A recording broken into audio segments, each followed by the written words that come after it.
help us to understand how yet another program turns out to be a scam.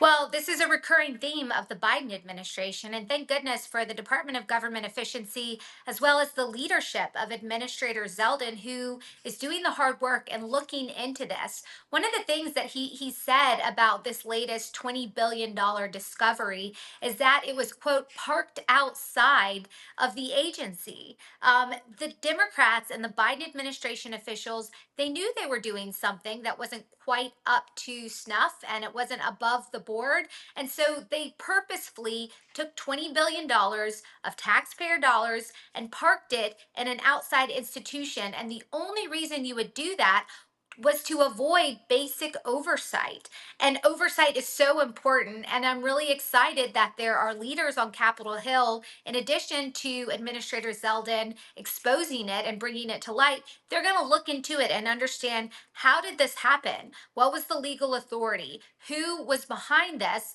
And Administrator Zeldin, he is on top of trying to claw it back, but any of the information they can glean from that process will be important for restoring those funds back at EPA, and then hopefully they can go towards the overall savings that Elon Musk and his team are working on. So that you literally went right into perfect segue, perfect, because that's the thing that I there's been a big concern. The last time that Elon Musk spoke, it was actually last week. He said 2026 projections for savings are in the billions, 150 billion dollars. Now that is good. So this is not a criticism of him actually saving us money, but I feel like there's so much more. And obviously, the concern that I have, and I would love to get your take on this, Mandy, is we have Elon Musk for 135 days in total. Then he goes back to his role as, leader of 10 companies. I don't know how many he has now.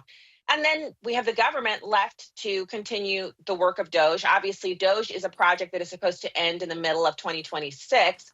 So months and months more of the young guys who are running the computer portion and the older guys who are heads of companies that we saw in Brett Baer, they'll be leading, in each of their positions at agencies and interfacing with those agency heads to get the cuts.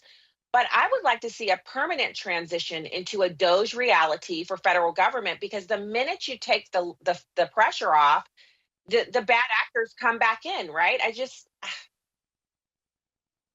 Yeah, I think you're exactly right. And you raise a really good point. And this is why the team of folks that he's brought into the administration, they're full time in the sense. Elon Musk and some of the other company leaders, they're designated appointees, but they're in this role as a special government employee. And that's right; they're limited to 130 days, or basically half of the working days of a year, in order to maintain that status. But it's important, he's brought in a whole team of folks that are working full time. And what's really important, and it doesn't get a ton of coverage, is that they are working with each of the agencies. So there's essentially liaisons, Department of Government Efficiency liaisons at each of the agencies. I'm most familiar with what's going on at the U.S. Environmental Protection Agency, but they are working to make sure that what's being discovered and the recommendations from the Department of Government Efficiency are being directly given to the heads of the agencies who actually have the authority to implement it. So when Elon Musk and his 2 year commitment ultimately is done, that's when the work will continue, and it'll ultimately be up to the heads of the various agencies to keep their foot on the pedal and keep this good work going. For full shows, live and on demand, it's Salem News Channel.